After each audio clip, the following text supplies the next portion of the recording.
उम्र थका नहीं सकती, ठोकरें गिरा नहीं सकती। उम्र थका नहीं सकती, ठोकरें गिरा नहीं सकती। अगर जिद हो जीतने की तो हार भी हरा नहीं सकती। जय हिंद दोस्तों, मैं बिहारी नामदेव आपका स्वागत करता हूं हमारे यूट्यूब चैनल MPPSC गुरुकुल पर। और आज हम आपके लिए लेकर आए हैं विश्व भूगोल की एक नई सीरीज, जिसमें हम विश्व का भूगोल प्रारंभ से पढ़ेंगे और उसको समझेंगे।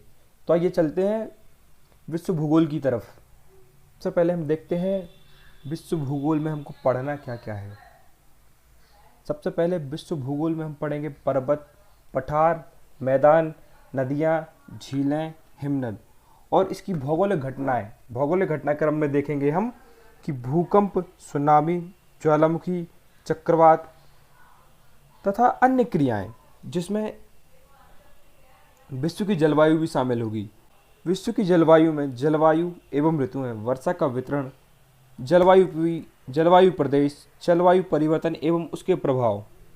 इसके बाद देखते हैं हम भूगर्भ शास्त्र एवं महत्व, पृथ्वी की उत्पत्ति एवं आयु, भूवैज्ञानिक सारणी तथा इसके बाद अन्य विषयों को समझते हुए हम इस प्रकार भूगोल पढ़ेंगे। तो आइए करते हैं भूगोल का परिचय प्रारंभ। भूगोल शब्द की उत्पत्ति ग्रीक भाषा के जियो और ग्राफोस से मिलकर हुई है, जिसका अर्थ है पृथ्वी का वर्णन। जियो का अर्थ है पृथ्वी और जबकि ग्राफोस का अर्थ होता है वर्णन। यह ग्रीक भाषा के शब्द से मिलकर बना हुआ है। भूगोल का सर्वप्रथम अध्ययन ग्रीक वैज्ञानिक हेकेटियस द्वारा किया गया था, जिस कारण इन्हें भूगोल का पिता भी कहा जाता है। उसके बाद यूनान वैज्ञानिक एरेटोस्थनीज ने ज्योग्राफिका शब्द का प्रयोग किया, जिसके कारण इन्हें व्यवस्थित भूगोल का पिता भी कहा जाता है। तथा अन्य वैज्ञानिकों ने भी इसकी संकल्पना पर अपने अपने विचार रखे हैं, जिसमें पश्चिमी देश के वैज्ञानिक अलेक्जेंडर हम्बोल्ट ने अपनी पुस्तक कॉस्मोस में आधुनिक भूगोल की संकल्पना को स्थान दिया है, जिस कारण इन्हें आधुनिक भूगोल का जनक भी कहा जाता है। तो आइए अब हम देखते हैं भूगोल का विस्तार और भूगोल की शाखाएं। भूगोल को दो भागों में विभाजित किया जाता है, भौतिक भूगोल और मानव भूगोल, जिसमें पहले भौतिक भूगोल में हम चर्चा करते हैं भू-आकृति विज्ञान की। भू-आकृति विज्ञान, जिसमें पृथ्वी की भौतिक संरचनाओं का अध्ययन किया जाता है। जलवायु विज्ञान, जिसमें पृथ्वी पर उपस्थित जलवायु का अध्ययन किया जाता है। जल विज्ञान, जिसमें पृथ्वी पर उपस्थित जल की मात्रा, जल का प्रकार तथा विभिन्न घटनाओं का अध्ययन किया जाता है। मृदा भूगोल में पृथ्वी पर कितने प्रकार की मृदा पाई जाती है उसका अध्ययन करना तथा उसके गुण तत्वों का अध्ययन करना ही मृदा भूगोल है। अब आते हैं मानव भूगोल पर। मानव भूगोल सामाजिक एवं सांस्कृतिक भूगोल है, जिसमें समाज, संस्कृति एवं अन्य पहलुओं का अध्ययन किया जाता है। आर्थिक में आ जाएगा अपना खनिज, ऊर्जा तथा अन्य स्रोत, जिनसे आर्थिक लाभ प्राप्त होता है। तथा राजनीतिक भूगोल में देखा जाए तो हम अपने देश विदेश की सीमाएं तथा अन्य महाद्वीपों की सीमाएं, महासागरीय सीमाओं का अध्ययन करते हैं। ऐतिहासिक भूगोल में हम देखते हैं कि हमारे भूगोल का इतिहास कितना प्राचीन है, कब से हमारे इस भूगोल की संकल्पनाएं प्रारंभ हुई हैं। तो आगे देखते हैं भूगोल की शाखाओं को विस्तृत अध्ययन करते हैं हम। भूगोल की शाखाएं। पहली शाखा भू आकृति विज्ञान, जिसमें भूमि की आकृतियों एवं उनके विकास क्रम से संबंधित प्रक्रियाओं का अध्ययन किया जाता है, जैसे नवीन संरचना, नवीन स्थलाकृति का निर्माण आदि। भूमि की आकृति किस प्रकार है, इसमें कितने प्रकार के तत्व पाए जाते हैं, कितने गुणों का विस्तार है, इस प्रकार से भू आकृति विज्ञान में हम भूमि का अध्ययन करते हैं। अब आते हैं जलवायु विज्ञान। इसके अंतर्गत वायुमंडल की संरचना, मौसम, जलवायु के तत्व, जलवायु के प्रकार तथा जलवायु प्रदेश का अध्ययन किया जाता है कि कहाँ शीत जलवायु है, कहाँ उष्ण जलवायु, कहाँ शीतोष्ण जलवायु है, कहाँ मौसम ठंडा है, कहाँ गर्म है तथा अन्य प्रकार की जलवायु घटनाओं का अध्ययन जलवायु विज्ञान में किया जाता है। अब आते हैं हम जल विज्ञान पर। धरातल के जल परिमंडल, जिसमें समुद्र, नदी, झील तथा अन्य जलाशय सम्मिलित हैं तथा उसका मानव सहित विभिन्न प्रकार के जीवों एवं उनके ऊपर क्या प्रभाव है, इसका अध्ययन हम जल विज्ञान में करते हैं। अब इसके बाद देखते हैं हम मृदा भूगोल। मिट्टी निर्माण की प्रक्रिया, मिट्टी के प्रकार तथा उनकी उत्पादकता, स्तर, वितरण आदि के अध्ययन से संबंधित भूगोल को हम मृदा भूगोल कहते हैं। अब देखते हैं सामाजिक एवं सांस्कृतिक भूगोल। इसके अंतर्गत समाज तथा इसकी स्थानिक प्रादेशिक गत्यावस्था एवं समाज के योगदान से निर्मित सांस्कृतिक तत्वों का अध्ययन किया जाता है। आर्थिक भूगोल में अर्थ, पैसा हमारे लिए किस किस क्षेत्र से हमको आर्थिक लाभ हो रहा है, उस प्रकार उसका अध्ययन हम आर्थिक भूगोल में करते हैं। जैसे मानव की आर्थिक क्रियाओं का अध्ययन कृषि, उद्योग, पर्यटन, व्यापार एवं परिवहन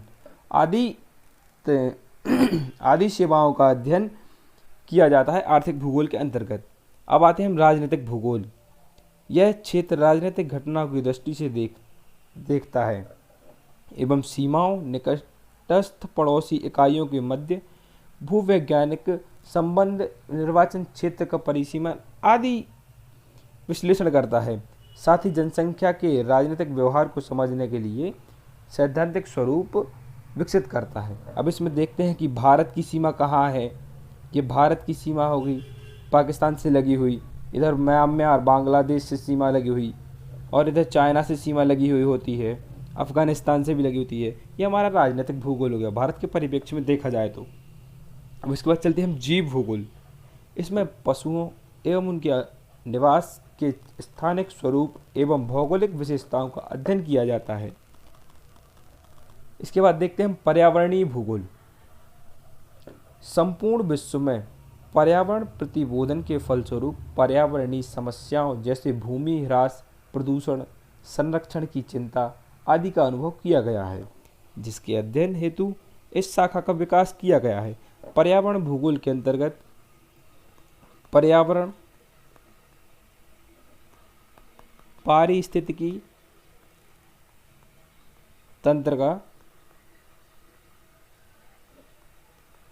अध्ययन किया जाता है। ठीक है। अब पर्यावरण और पारिस्थितिकी तंत्र से कोई विभेद नहीं है, इसमें दोनों चीज़ों का अध्ययन एक साथ किया जाता है, तभी पर्यावरण भूगोल संपूर्ण होता है। अब इसके बाद आते हैं हम पृथ्वी की उत्पत्ति एवं आयु के बारे में देखते हैं। आखिरकार पृथ्वी की उत्पत्ति कैसे हुई, इसके बारे में कौन कौन सी संकल्पनाएं विद्यमान हैं। तो पहले पृथ्वी को जान लेते हैं हम। ये हमारी पृथ्वी है, जो एक समय पूर्व, मतलब ज़्यादा पुराना समय नहीं है, होगा वही अपना कोई 14-15 अरब वर्ष पूर्व। तो तब ये था, आग एक ज्वलनशील पिंड था जो आगे के कालों में नाभिकीय संलयन की क्रिया से, नाभिकीय विखंडन व संलयन की क्रिया से तथा गैसों के प्रभाव से यह ठंडा हुआ। इस पर स्थलखंड का विस्तार हुआ तथा स्थलखंड के साथ साथ जल का भी विस्तार देखा गया। अब जब जल का विस्तार हुआ तो इसमें देखते हैं कि स्थलखंड भाग को हम क्या कहेंगे, स्थलखंड भाग को हम पेंजिया कहेंगे और जलीय भाग को हम कहेंगे पैंथालासा। आगे आगे जैसे जैसे समय बीतता गया और इन भागों में टूट हुई, तो इन भागों में टूट हुई तो किसी भाग का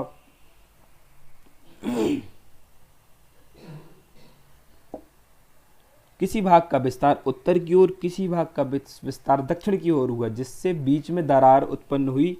और दरार उत्पन्न हुई तो यहाँ हुआ जल का भराव। जल के भराव से यहाँ एक सागर का निर्माण हुआ, जिसे कहते हैं हम टैथिस सागर।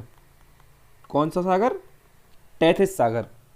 तो अब देखते हैं कि पृथ्वी के उत्पत्ति एवं आयु के संबंध में कौन कौन सी संकल्पना विद्यमान है। तो पहले हम देखते हैं प्राचीन एवं धार्मिक संकल्पनाएं, और दूसरी देखते हैं हम वैज्ञानिक संकल्पनाएं। वैज्ञानिक संकल्पनाएं और ये हो गई अपनी धार्मिक संकल्पनाएं। तो धार्मिक संकल्पनाओं के तहत देखा जाए तो ईश्वर ने अपनी लीलाओं के लिए पृथ्वी का निर्माण किया, लेकिन वर्तमान समय विज्ञान का युग है, तो विज्ञान में ये सब माना नहीं जाता है कि कोई भगवान है या ऐसा नहीं है। लेकिन ये सब पूर्णतः सत्य है कि भगवान नहीं है, भगवान है यह मानते हैं। लेकिन विज्ञान ने अपने तर्क पर, खोज पर, सबूतों के माध्यम से वैज्ञानिक संकल्पना दी है, जिसमें अद्वैतवाद की संकल्पना, दूसरा कोई नहीं है। द्वैतवाद की संकल्पना कि दो तारों से मिलकर निर्माण हुआ है, और आधुनिक सिद्धांत जो सर्वथा सर्वमान्य और सर्वाधिक प्रचलित है, महाविस्फोट सिद्धांत, बिग बैंग थ्योरी, जिसके जनक हैं जॉर्ज लेमेतियर। ये बेल्जियम निवासी हैं। तो इसमें हम देखते हैं आधुनिक सिद्धांत, महाविस्फोट का सिद्धांत दिया गया है, जो उसको हम देखते हैं। महाविस्फोट सिद्धांत की परिकल्पना या ब्रह्मांड की परिकल्पना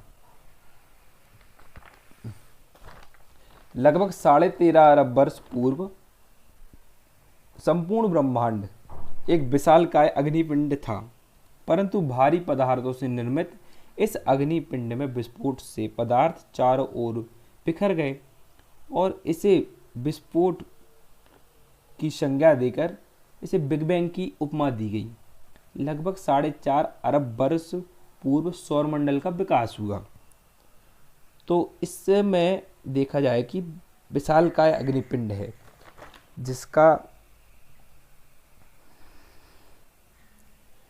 जिसमें नाभिकीय विखंडन की प्रक्रिया के दौरान यह कई भागों में टूटा।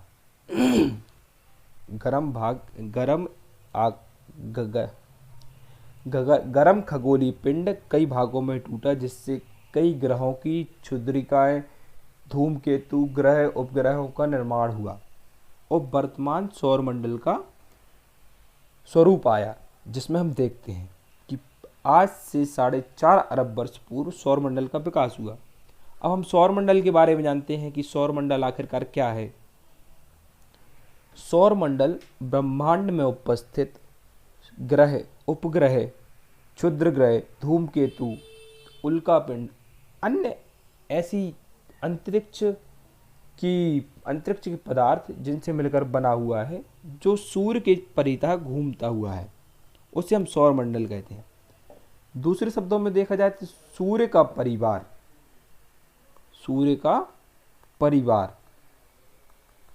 जिसे हम कहते हैं सौरमंडल। सूर्य को केंद्र भाग में रखकर, सनलाइट को केंद्र भाग में रखकर, इसके परितः ग्रह, क्षुद्र ग्रह समस्त चक्कर लगाते हैं, इसलिए इसको सौर परिवार भी कहा जाता है। सौर परिवार में वर्तमान में 8 ग्रहों को शामिल किया गया है। वैसे तो ये 9 ग्रह हैं, नवग्रह कहा जाता है। वेदों पुराणों में 9 ग्रहों की चर्चा की गई है, लेकिन वैज्ञानिक सिद्धांत के अनुसार 9वां ग्रह है जो यम है, प्लूटो, वह अन्य ग्रहों की भांति सौरमंडल के सिद्धांतों को पूरा नहीं करता, बस कुछ शर्तों को छोड़कर बाकी तो पूरी करता है, लेकिन कुछ शर्तें ऐसी हैं जिनको वह पूरी नहीं करता। तो वैज्ञानिकों का मानना है कि सिर्फ सौरमंडल में 8 ही ग्रह उपस्थित हैं। तो अब इस पर हम देखते हैं। आरंभ में वे सभी पदार्थ जिनसे ब्रह्मांड बना है एकाकी परमाणु के रूप में अनंत तापमान और घनत्व के साथ एक सूक्ष्म गोले के रूप में थे, जिसके अधिक संकेंद्रण के कारण लगभग 13.7 अरब वर्ष पूर्व एकाकी परमाणु में विस्फोट हुआ, जिसे महाविस्फोट कहा गया है। इसी को कहते हैं हम एक विशाल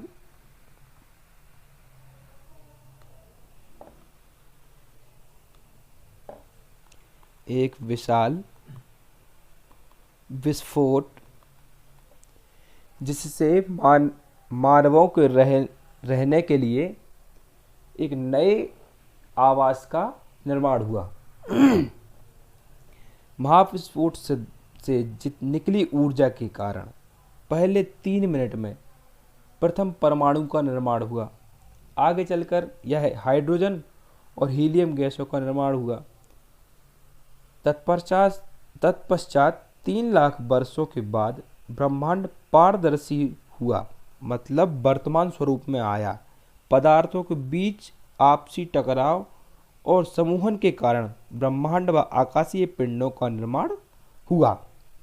ठीक है, इस प्रकार पृथ्वी का निर्माण हुआ है। और देखते हैं कि ऐसी कोई ऑथेंटिक चीज़ तो नहीं मिल पाती है मन के लिए कि हम बिल्कुल बता दें कि इतने डेट पर हुआ, लेकिन कुछ वैज्ञानिक सिद्धांतों के अनुसार हम मान सकते हैं कि पृथ्वी का निर्माण ऐसे हुआ या पृथ्वी का जन्म ऐसे हुआ।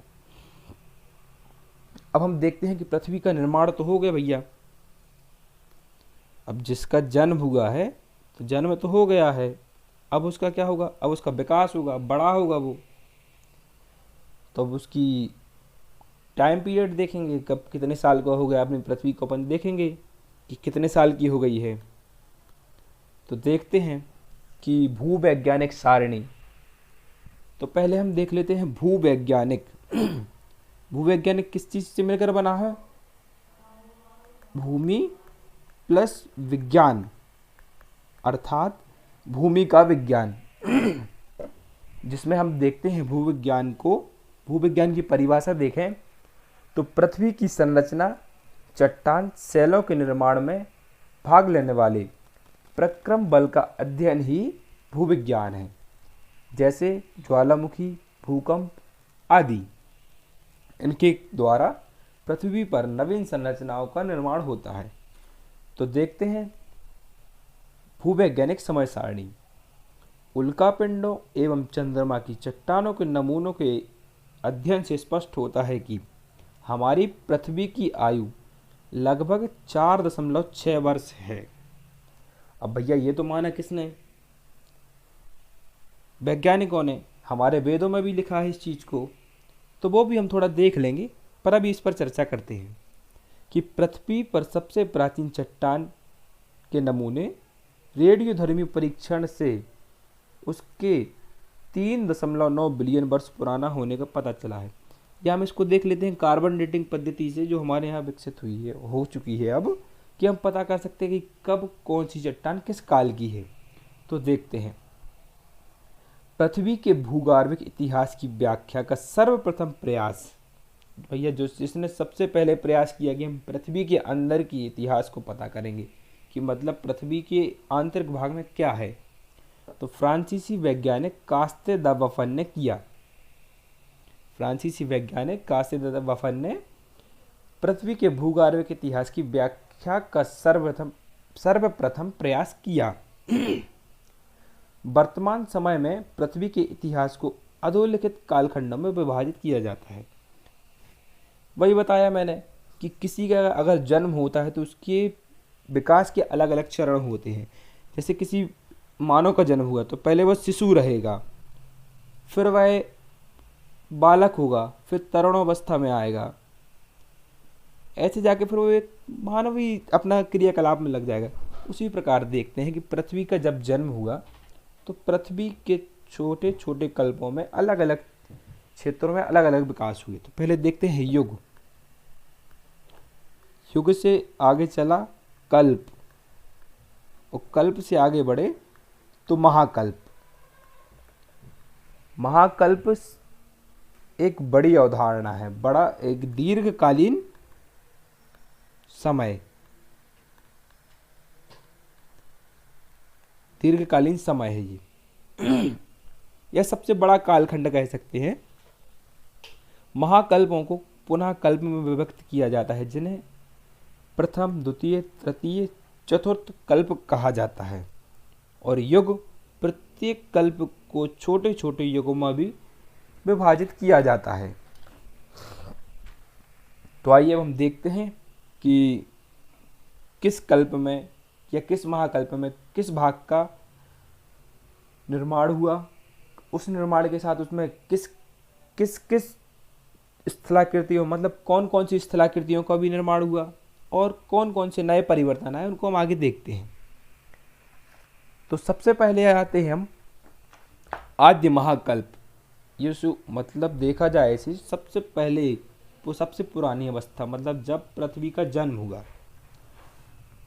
तो पृथ्वी का जन्म कब हुआ, अब ये तो पता नहीं किसी को कि डेट ये है भैया, जैसे किसी की डेट ऑफ बर्थ है भैया, कल किसी का बर्थडे होगा, 27 दिसंबर को किसी का जन्मदिन होगा, ठीक है, तो वैसा तो है नहीं। तो हम देखते हैं कि पृथ्वी का जन्म कब हुआ। ये अनुमानता है, अनुमान लगाया है हमने। तो पहले भूवैज्ञानिक सारणी के बारे में आपको मैंने बता ही दिया है। अब कल्प बताए हमने, कल्पों को 4 कल्प हैं। भूवैज्ञानिक सारणी में पृथ्वी के विभाजन में 4 महाकल्प दिए गए हैं, जिसमें आद्य महाकल्प, पुरजीवी महाकल्प, मध्य महाजीवी कल्प और सेनोजोइक कल्प, या फिर नूतन भी बना लेंगे अपन इसको 2 करके वहां पर। तो बनाते हैं, देखिए।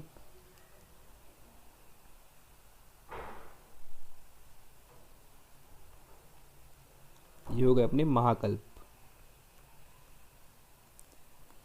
आद्य महाकल्प,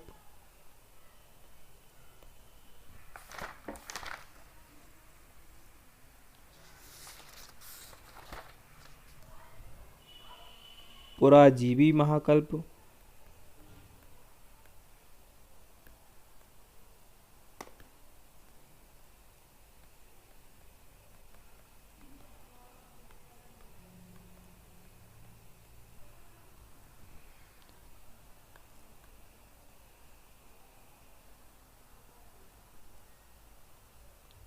मध्यजीवी या सेनोजोइक,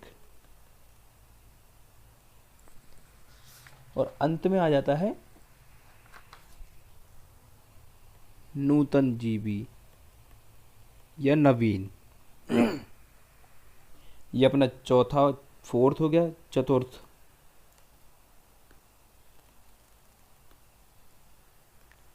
फोर्थ, ये अपना हो गया थर्ड, ये अपना होगा सेकंड, और ये होगा अपना फर्स्ट। ठीक है, अब आगे देखते हैं आद्य महाकल्प। तो आद्य महाकल्प की समयावधि दी गई है भैया 57 करोड़ से ले 4 अरब करोड़ वर्ष पहले तक। मतलब जब पृथ्वी का जन्म हुआ 4 अरब 80 करोड़ वर्ष पूर्व से लेकर 57 करोड़ तक का समय है आद्य महाकल्प, जिसे भी हम 2 भागों में विभाजित करते हैं। आद्य महाकल्प 2 भागों में बांटे भैया इसको। आर्कियन क्रम मतलब आर्कियन कल्प और प्री कैम्ब्रियन कल्प।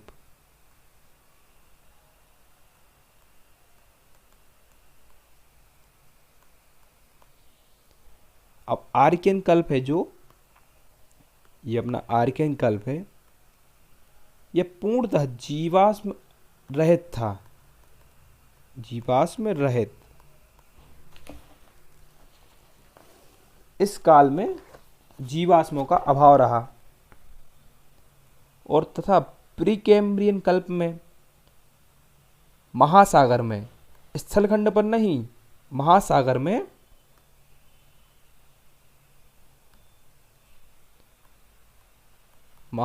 में रीढ़ विहीन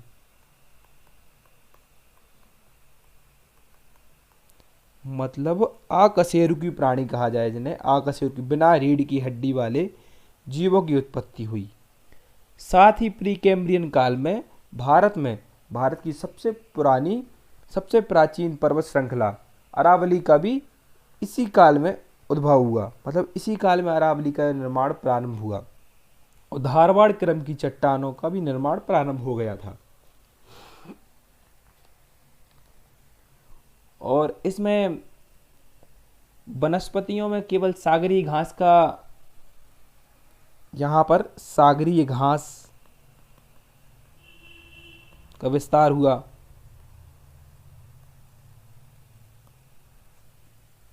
नर्म त्वचा वाले रीढ़ विहीन जीवों का जन्म हुआ। चट्टानों का सर्वाधिक रूपांतरण हुआ। ताप तथा दाब के कारण आग्नेय एवं अवसादी चट्टानें कायांतरित चट्टानों में परिवर्तित हो गई। ठीक है। वायुमंडल, नदी एवं सागरों का भी निर्माण हुआ। तो इस प्रकार देख लेते हैं अपन कि ये हो गया अपना, ये अपने महाकल्प है सब 4। ठीक है। इसको मध्यजीवी कहते हैं, सियानोजोइक भी कह देते हैं। ठीक है। अब देखते हैं पैलेजोइक या फिर पैलेजोइक महाकल्प, प्राथमिक युग या परजीवी महाकल्प भी कहा जाता है इसे।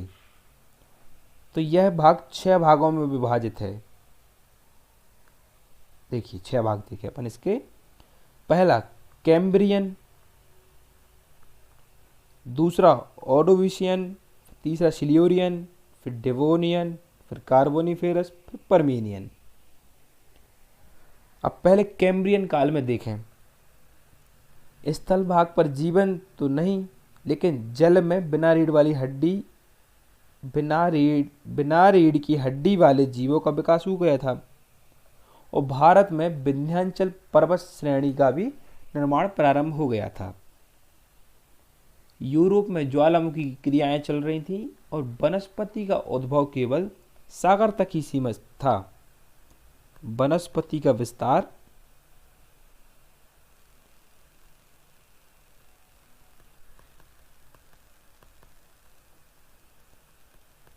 सागरीय भागों तक था। मेरी हैंड राइटिंग ठीक नहीं है तो थोड़ा सा मुझे इस बात के लिए क्षमा कीजिएगा, लेकिन फिर भी मैं आप लोग को समझाने की कोशिश कर रहा हूँ। तो देखिए कि इसके बाद आता है ऑर्डोविशियन, जिसमें निम्न कोटि की मछलियों का विकास हुआ है और पर्वतों का निर्माण भी प्रारंभ हो गया था। वनस्पतियों का उद्भव केवल अभी भी यहाँ तक सागर तक ही सीमित था। सागरीय भाग में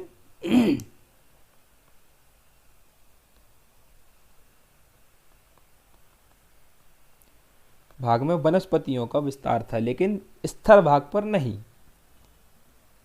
अब इसके बाद देखते हैं हम और क्या क्या था यहाँ पर। धरातल पर सर्वत्र गर्म एवं समान जलवायु का विस्तार था। मतलब दोनों जगह यहाँ भी गर्म जलवायु चल रही थी, कोई वो नहीं था कि यहाँ कहीं ठंडी कहीं गर्म, अभी सभी जगह समान थी। और उसके बाद हम देखते हैं सिल्यूरियन काल या कल्प। तो सर्वप्रथम रीढ़ वाले जीवों का आविर्भाव हुआ। आविर्भाव मतलब जन्म, उत्पन्न या उत्पत्ति। ठीक है। अब देखते हैं हम कि सिल्यूरियन काल में रीढ़ वाले जीवों का आविर्भाव हो गया, रीढ़ वाले जीवों का काल हो गया और स्थल पर पहली बार पौधों का उद्भव हुआ। मतलब स्थल भाग पर किसी प्रकार के पौधों का रोपण हुआ या वहां पर लगाए गए। ठीक है। अब उसके बाद आते हैं अपन अपना कौन सा काल आता है, डेवोनियन कल्प, जो कि प्राइमरी में ही है, अपना प्राइमरी में ही चल रहा है अपन अभी। तो इस काल को हम मत्स्य काल भी कहते हैं। मत्स्य काल, इस काल में मछलियों का बहुत तेजी से विकास हुआ और मछलियों के साथ साथ उभयचर प्राणियों का भी विकास हुआ। जमीन पर जंगलों का विकास हुआ। इधर देख लेते हैं, मछली, उभयचर तथा जंगलों का विकास। ठीक है, अब आते हैं इसके बाद कार्बोनिफेरस युग। अब इसकी अवधि देखा जाए तो लगभग 8 करोड़ वर्ष है, इतना ही टाइम रहा। तो हम देखते हैं उसके बारे में भी।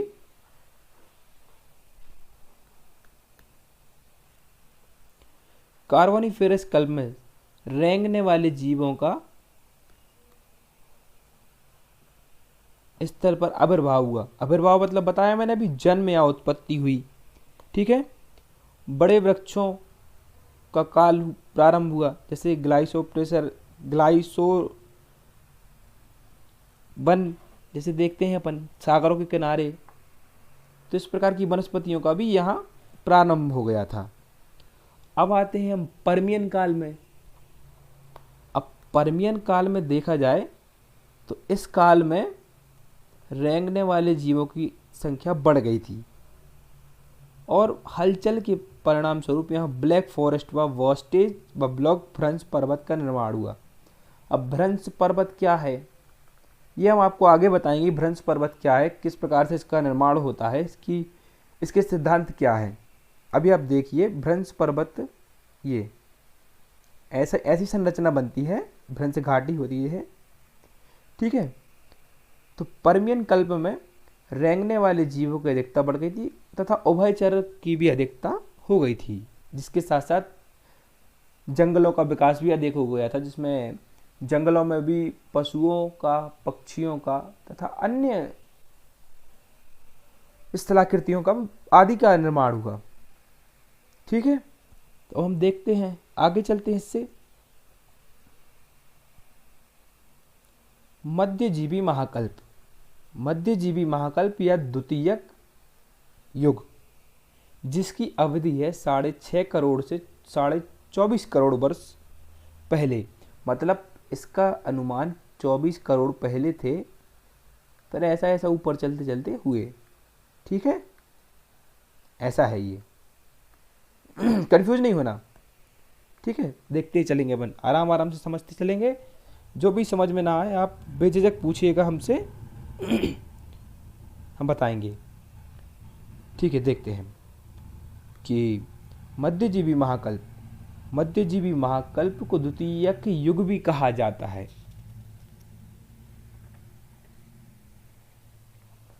जिसका विस्तार 3 भागों में है, ट्रियासिक, जुरैसिक और क्रेटेशियस। ठीक है, अब ट्रियासिक का काल कितना हुआ, यही देख लो, ज़्यादा थोड़ी ना है, अपने आराम आराम से चलते जा रहे हैं वो लोग भी। 4.5 करोड़। ठीक है, 4.5 करोड़ वर्ष हो गया, इनके बीच का ड्यूरेशन है। अब ट्रियासिक कल्प में हम देखते हैं, सबसे पहले यहाँ मेढक और समुद्री कछुओं का विस्तार हुआ। रेंगने वाले जीवों का काल और काल आया, मतलब यहाँ पर रेंगने वाले जीव जंतुओं का विस्तार अधिक हुआ तथा गोंडवाना भूखंड का विभाजन प्रारंभ हो गया।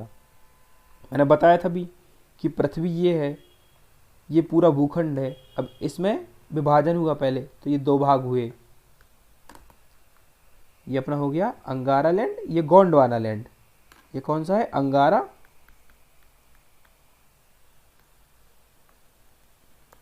और ये होगा अपना गोंडवाना लैंड। ठीक है, और ये बीच में जो जलीय भाग हुआ है, इसको कहते हैं टेथिस सागर। कौन सा सागर, टेथिस सागर। ठीक है, तो अब देखते हैं गोंडवाना लैंड, ये है अपना। अब देखते हैं जुरैसिक कल्प या जुरैसिक काल, यह डायनासोर का युग है। वर्तमान में विलुप्त हो गए हैं, अब इन्हें देखा नहीं जाता है। इनके सिर्फ हमारे लिए अवशेष प्राप्त होते हैं जिनके द्वारा हम अध्ययन लगा कर सकते हैं कि किस काल में डायनासोर का युग रहा है, कि कब इनके अवशेष पाए गए हैं। ठीक है, वर्तमान में तो बहुत मतलब लगभग कह सकते हैं कि किसी ने नहीं देखा होगा, मतलब मानव जगत में तो नहीं ही देखा होगा। तो देखते हैं फिर इसके बाद क्रिटेशियस काल।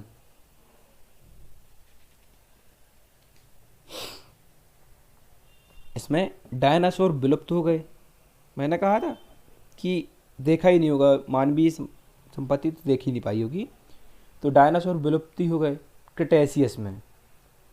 रॉकीज और एंडीज पर्वतों की उत्पत्ति का आरंभ हुआ। ये कहाँ है? अपने पश्चिमी भाग में, पृथ्वी के पश्चिमी भाग में देखा जाए अगर तो यहाँ रॉकीज एंडीज ऐसे हैं। ठीक है, अब देखते हैं अपन और आगे चलते बढ़ते हैं, आराम आराम से जाएंगे, सब समझ में आएगा आपको, और देखते जाइए बिल्कुल। तो देखते हैं, ज्वालामुखी लावा के विस्फोट से दक्कन ट्रैप व काली मिट्टी का निर्माण हुआ। अब दक्कन ट्रैप आया भैया, अब ये देखते हैं। अब भारत का अगर विभाजन देखा जाए, अगर ऐसा, ये अपना भारत है, सब भारत बन गया, विभाजन देखा जाए तो ये भैया ये तो हो गया उत्तर का मैदान अपना पूरा। इधर इधर तो कुछ है ही नहीं, ये अपना हो गया हिमालय आ जाएगा इधर। ठीक है, अब बचा यही सब पूरा पोर्शन प्रायद्वीपीय भारत। तो इसका यहाँ दक्कन वाला क्षेत्र ये है, तो इसका निर्माण हुआ। पहले यह भाग पूरा जुड़ा हुआ था, इसलिए यहाँ दक्कन का निर्माण हुआ ज्वालामुखी क्रियाओं से। तो प्रायद्वीपीय भारत में ज्वालामुखी उद्भेदन हुआ, इधर लावा बहा, लावा जमा, और दक्कन क्रम की चट्टानों का विस्तार हुआ, और इसके बाद इनके अपक्षयन से काली मिट्टी का यहाँ विस्तार हो गया। ठीक है, अब देखते आगे कि डायनासोर तो विलुप्त हो ही गए भैया, तुमने करवा दिया, और रॉकी एंडीज पर्वत भी बनवा दिए हो, काली मिट्टी भी विस्तार करवा दिए, जिससे भैया खाने को हमको मिलने लगे, क्योंकि काली मिट्टी उपजाऊ मिट्टी होती है, इसमें खाना मतलब उत्पाद अच्छे किस्म के पकाए मतलब उत्पादित किए जाते हैं, और उत्पादकता के लिए एक अच्छी मिट्टी मानी जाती है। ठीक है, देखते हैं अब अपन अगला चौथा महाकल्प, जिसे कहते हैं हम क्या, नवजीवन महाकल्प या टर्सरी युग। ठीक है, देखिए यह टर्सरी युग, जिसकी समयावधि आज से लेकर 6.5 करोड़ वर्ष पहले थी। मतलब आज का समय, आज से 6.5 करोड़ वर्ष पूर्व लगा लो, होंगे किसी के पूर्वज, पूछना कभी, पता चलेगा, बताएंगे वो लोग, भैया ऐसा ऐसा हुआ, हमने ऐसा देखा। ठीक है, इसे 2 भागों में विभाजित किया है। ठीक है, तृतीय कल्प और चतुर्थ कल्प, 2 भाग हैं, या इसको सेनोजोइक कह सकते हैं, और नवीन जीवी महाकल्प भी कह सकते हैं। अब इसमें आधुनिक मानव का विस्तार देखा गया। आधुनिक मानव, जैसे हम चलते हैं आज सीधे 2 पैर पर चलते हैं। ठीक है, 2 हाथ होते हैं हमारे, हम चलते, पूंछ तो नहीं है भैया किसी की, कि पूंछ भी है, नहीं है, किसी की नहीं है। ठीक है, आदि मानव का काल का तो नहीं है कोई। ठीक है, अब देखिए इसमें आरंभिक मानव के पूर्वज, इसमें तृतीय कल्प में आदि मानव थे। कौन था? आदि मानव। आल्प्स और हिमालय आदि पर्वतों का निर्माण हुआ। सबसे नवीनतम पर्वत श्रृंखला क्या है, जो अभी भी बढ़ती जा रही है, जिसका पता ही नहीं चल रहा है, इसकी घटनाएं हैं, हम वो भी आगे पढ़ेंगे, किन कारणों के कारण हिमालय पर्वत आज भी बढ़ रहा है, जिसकी ऊंचाई आज बढ़ रही है और लंबाई भी बढ़ रही है। ठीक है, देखते हैं अपन, अपना एक कल्प समाप्त हुआ है, उसके बाद देखते हैं अपन तृतीय कल्प। तृतीय कल्प में क्या जा रहा है अपना, अंतिम ही है ये, इसका विस्तार देखा। कल्प में देख लें, कल्प 20 लाख से 6.5 करोड़ वर्ष पूर्व, मतलब बताया मैंने, आज से 6.5 करोड़ वर्ष तो अपने क्या रहा है ये, नवजीवन महाकल्प, ठीक है, एरा, युग। अब इसके बारे में हम अपना कल्प देख लेते हैं, कल्प है क्या। प्लियोसीन युग, इयोसीन, ओलिगोसीन, मायोसीन, प्लायोसीन और भी होंगे, देखते हैं वो भी अपन कि क्या है आखिरकार ये। प्लियोसीन युग में सर्वप्रथम छोटे स्तनपायी का विकास हुआ, जैसे कुत्ता का विकास हुआ और ऐसे पशुओं का विकास हुआ, ठीक है। अब इयोसीन युग में आएंगे जैसे तो खरगोश जैसे जीवों का उत्पन्न हुए। बृहद हिमालय का निर्माण हुआ है। आपको पता है कि हिमालय के कितने भाग हैं? देखिए बताता हूँ मैं। हिमालय, अब भारत बन जाए, अच्छा देखते हैं, ठीक है, अपना भारत हो गया। हिमालय ऐसा है जिसका विस्तार ऐसा है, ठीक है। ट्रांस हिमालय, लघु हिमालय, बृहद हिमालय, शिवालिक श्रेणी, इस प्रकार से हिमालय का निर्माण हुआ है, जिसमें बृहद हिमालय का निर्माण इयोसीन युग में हुआ है। किस युग में हुआ है? इयोसीन युग में, ठीक है। और खरगोश जैसे जीवों का भी जीवों की उत्पत्ति भी इयोसीन युग में हुई है। तो आइए अब ओलिगोसीन युग देखते हैं हम। और मनुष्य से मिलता जुलता वन मानुष, एक जंगलों में पाया जाता है वन मानुष, बानर, बंदर, इसको ही कह सकते हैं अपन। तो उसका विकास भी ओलिगोसीन युग में हुआ है। आल्प्स पर्वत का निर्माण काल भी प्रारंभ हो गया है, जो हमारे पृथ्वी के हिसाब से देखा जाए, अगर भारत के परिप्रेक्ष्य से देखा जाए तो भारत के परिप्रेक्ष्य में यह पश्चिम की ओर है, पश्चिमी दिशा में है, जिसका विस्तार हुआ, ठीक है। मायोसीन युग, यह फूल वाले पौधों और वृक्षों का उत्पत्ति हुई। फूल वाले पौधों और वृक्ष की उत्पत्ति मायोसीन युग में हुई। लघु एवं मध्यम हिमालय का निर्माण भी मायोसीन युग में हुआ। अब बताया मैंने कि हिमालय का निर्माण वर्तमान में भी जारी है। आज भी कुछ ना कुछ 1 मिलीमीटर ही बोल सकते हैं, और उससे भी कम का गणना की जा रही है अभी कि हिमालय बढ़ रहा है। तो देखिए प्लियोसीन, हाथी का और आरंभिक मनुष्य, हाथी की खोज हुई, हाथियों का विस्तार देखा गया, और आरंभिक मनुष्य कैसा रहा, आदि मानव काल से वह मनुष्य कैसे बना, वह 4 पैरों से 2 पर आया, ठीक है। और शिवालिक हिमालय का भी निर्माण हुआ, और उत्तर के मैदान का निर्माण प्रारंभ हुआ। अब उत्तर का मैदान क्या है भैया? ये तो क्या बता दिया यार, अब उत्तर का मैदान बता। देखिए उत्तर का मैदान देखो, जैसे ये है भारत हो गया अपना,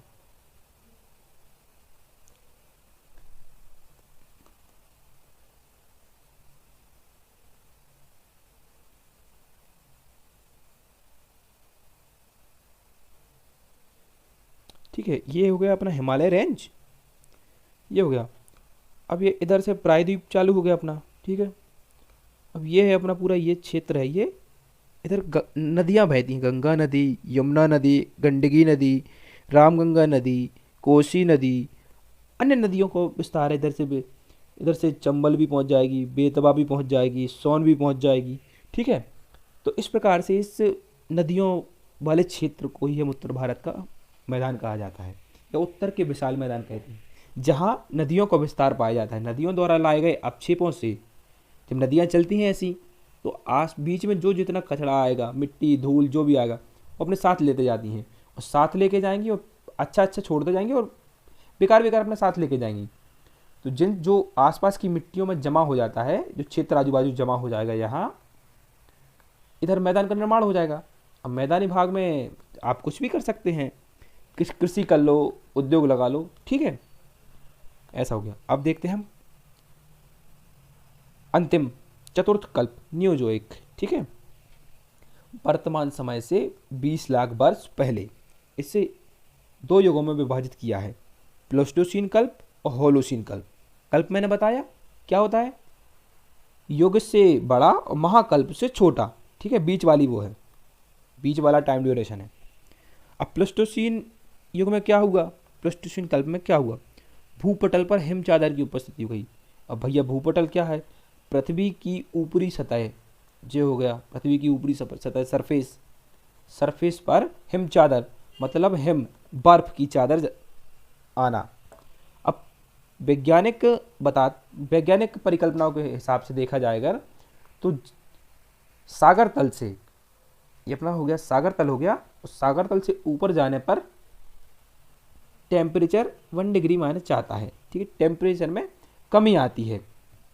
अब टेम्परेचर में कमी आ रही है तो ऑब्वियसली बात है कि जहाँ जो क्षेत्र सर्वाधिक ऊपर रहेगा वहाँ गर्मी कम होगी, ठंड ज़्यादा होगी, बर्फ जमेगा। ठीक है, तो इस प्रकार भूपटल पर हिमचादर की उपस्थिति प्रारंभ हुई। अमेरिका में महान झीलें, नॉर्वे में फ्योर्ड तटों का निर्माण हुआ। ठीक है, महान झीलें, सुपीरियर, मिशिगन, मीठे पानी की झीलें हैं। ठीक है, नॉर्वे में फ्योर्ड तटों का निर्माण हुआ। अब फ्योर्ड तट मतलब व्यापारिक क्षेत्र। ठीक है, व्यापार होगा। मानव अपनी जन्मस्थली अफ्रीका से एशिया तथा यूरोप तक पहुंच गए। अब मानव की जन्मस्थली कहाँ मानी जाती है? अफ्रीका महाद्वीप में, कि सबसे पहले मानवों को वहाँ देखा गया था। अब उनका विस्थापन होने लगा, वो जाने लगे। अब जब 4 पैर से 2 पैर हो गए होंगे तो चलने घूमने फिरने लगे, तो घूमते घूमते वो अफ्रीका से एशिया पहुंच गए, और एशिया के साथ यूरोप भी पहुंच गए। अब रहने लगे अपने अपने स्थानों पर, उनको वहाँ अच्छा लगा तो ठीक है वो रहने लगे। अब क्या हुआ? होलोसीन कल्प देखते हैं हम। होलोसीन में क्या है? मानव का योग हो गया, मतलब यहाँ मानव पूर्णता मानव हो गया, आदि मानव जैसा नहीं रहा पुराना। ठीक है, कि 4 पैर पर चल रहा है, पूंछ भी है, निर्वस्त्र है। ठीक है, अब कपड़े वपड़े पहनने लगा था वो। अब फिर उसके बाद देखते जलवायु परिवर्तन के कारण उत्तरी अफ्रीका तथा मध्य पूर्व एशिया में मरुस्थलों का उद्भव हुआ। अब भैया ये मरुस्थल क्या है?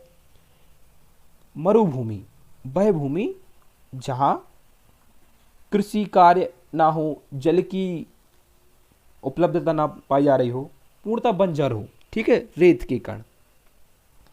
अब जब जल का विस्तार ही नहीं होगा, वर्षा नहीं होगी, पेड़ पौधे ही नहीं होंगे, तो वहाँ मरुस्थल होगा। ऐसे कुछ भाग हैं जैसे, अब उनके लिए वर्षा के लिए क्या है? पेड़ पौधे और किसी बात का अवरोध ना हो तो वर्षा होगी। अब भारत में देख लें, अरावली श्रृंखला ऐसी लग गई तो अब ना इधर से आ पा रही है मानसून, ना इधर से मानसून आ पा रहा है, तो ये क्षेत्र जल विहीन हो गया, तो ये मरुस्थल के रूप में उत्पन्न हो गया। ठीक है, अब हम देखते हैं मनुष्यों ने कृषि पशुपालन करना प्रारंभ करी। अब जब मनुष्य अपना हो जाए, अपने जैसे रहने लगेगा अच्छे से, तब वो बिना खाए पिए तो रहेगा नहीं, उसके लिए भोजन चाहिए। अब कि भैया हमको भोजन दो, तो फिर उसने भोजन के लिए पशुपालन किया, कृषि कार्य करना प्रारंभ किया। कृषि में उसको समझ में आया कि भैया इसमें तो खाने को मिलता है, इससे पैसा भी मिलता है, तो ठीक है, मनुष्य ने कृषि एवं पशुपालन के कार्य प्रारंभ कर दिए गए। इस प्रकार से हमारी पृथ्वी का निर्माण हुआ। मतलब इसको हम कह सकते हैं कि पृथ्वी की आयु ऐसी रही, या पृथ्वी का विकास क्रम ऐसा रहा। ठीक है, तो आगे देखते हैं क्या है पृथ्वी की आंतरिक संरचना। ठीक है, तो आज के लिए इतना ही, कल पढ़ते हैं हम पृथ्वी की आंतरिक संरचना। ठीक है, धन्यवाद। जय हिंद, जय भारत।